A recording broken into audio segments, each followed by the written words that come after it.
오늘날 드라큘라 백작과 동등하게 피해 살인마로 유명한 바토리 엘리제베트 부인은 자신의 아름다운 외모를 유지하기 위해 수백 명의 처녀를 죽여 그 피로 목욕을 했다는 소문을 믿는 사람들이 많습니다. 이 헝가리 여인은 주변 영지 17개 마을에서 650명이 넘는 처녀들을 데려와 잔인하게 도륙해 피를 마시고 목욕했다 전해지죠. 그렇지만 17세기 헝가리 시골 인구로 감안해 봤을 때 모든 마을의 총 인구수를 합쳐도 400명이 넘지 않았는데요. 루마니아 중세의 왈라키아 공국의 군주이자 실제 드라큘라 백작의 인물인 블라드 드라큘라도 바토리 그녀와 똑같이 악명이 높지만 그저 선정적인 판타지입니다. 바토리 그녀가 처녀들의 피로 목욕했다는 이야기는 그녀가 죽은 지 100년이 넘은 1729년에 처음 등장했죠. 17세기 초 헝가리의 하인들은 불행했습니다. 그들은 무언가 조금만 어겨도 그에 대한 일반적인 처벌로 잔혹한 구타를 당했다고 전해지죠. 귀족인 바토리 그녀도 마찬가지로 잔인성 측면에서 다른 귀족과 별반 다르지 않았습니다. 그녀가 몰락한 궁극적인 이유는 그녀가 갖고 있던 부 때문이었죠. 사실은 그녀의 재산을 노린 이들의 탐욕과 정치적 조작으로 희생양이 되었던 것인데요. 헝가리 극서부의 니르바르토에 있던 부유한 특권 계층에서 태어났고 그녀가 10살이 되자 16세의 페렌츠 나다스디 백작과 정혼을 했죠. 이때는 정치적 정략의 결혼이었기에 사랑이 없는 결합이었습니다. 몇 년 뒤 남편은 전쟁에만 정신이 팔리게 되고 이때 바토리는 자신의 공부에 집중해 남편이 48세로 죽을 때 라틴어와 그리스어를 포함한 남성 중심적인 사회에서 독립적인 성향을 지닌 여성으로 성장했죠. 남편이 죽고 난 후 남편의 재산이 모두 바토리에게 상속이 되자 다른 귀족의 계층은 그녀의 부를 호시탐탐 노리고 있었는데요. 바토리의 집사나 고문들은 모두 여성들이다 보니 이내 그녀의 궁정은 마녀들의 집합소라는 악의적인 소문이 퍼졌다고 합니다. 이때 그녀의 음모를 주동한 주요 인물 2명이 있었는데 한 명은 헝가리의 국왕 마타아스 2세 그리고 바토리의 사촌이기도 했던 기오르기 투르소였죠. 두 사람 모두 바토리의 영지에 거대한 빚과 채무를 갖고 있었는데요.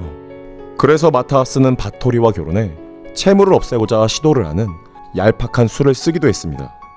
그래서 마타아스는 투르소에게 바토리가 처녀들을 죽였다는 누명을 씌워 잡아들이란 명령을 하게 되고 그녀를 자택에서 연금한 채 그녀의 최측근 인물 4명을 끌고 와 고문을 해 자신의 주장에 동조하게 만들었죠. 그들은 심각한 고문을 당하자 바토리가 성 안에서 흑마술에 심취했던 마녀였고 주기적으로 사탄의 재단에 처녀로 올려 고문하고 살해했다는 혐의에 동의했습니다. 두 사람은 재판장 또한 그들이 신임하고 다른 인물로 배정해 심판에도 공정성이 전혀 없었는데요. 저지른 만행에 대한 기록을 가져왔다지만 필적에 대한 유사성도 전혀 없었으며 증거 또한 부족했죠.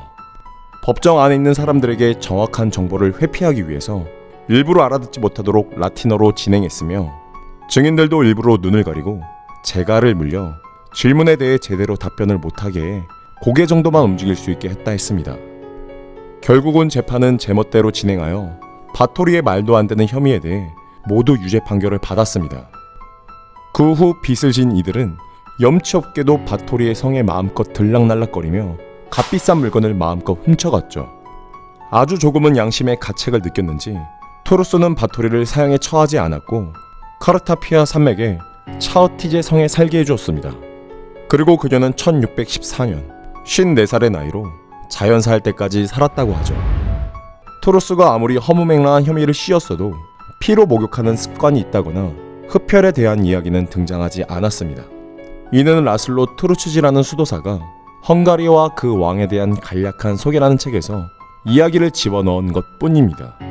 그 후에 그림 형제는 바토리를 악마와 같은 요괴로 그린 잔혹동화를 썼고 혈이단 르파누는 바토리에게서 영감을 받아 최초의 레즈비언 뱀파이어 소설 카밀라를 썼습니다. 그 이후 브람 스토커의 드라큘라에 영감을 주고 레오폴드 폰 자흐 마조이즘이란 용어를 탄생시킨 남자도 바토리에게 영감을 받아 소설, 영화난 젊음을 썼습니다. 현재도 마찬가지지만 과거는 당시에 해안 이상을 지닌 사람들은 핍박과 멸시를 받는 경우가 많았습니다.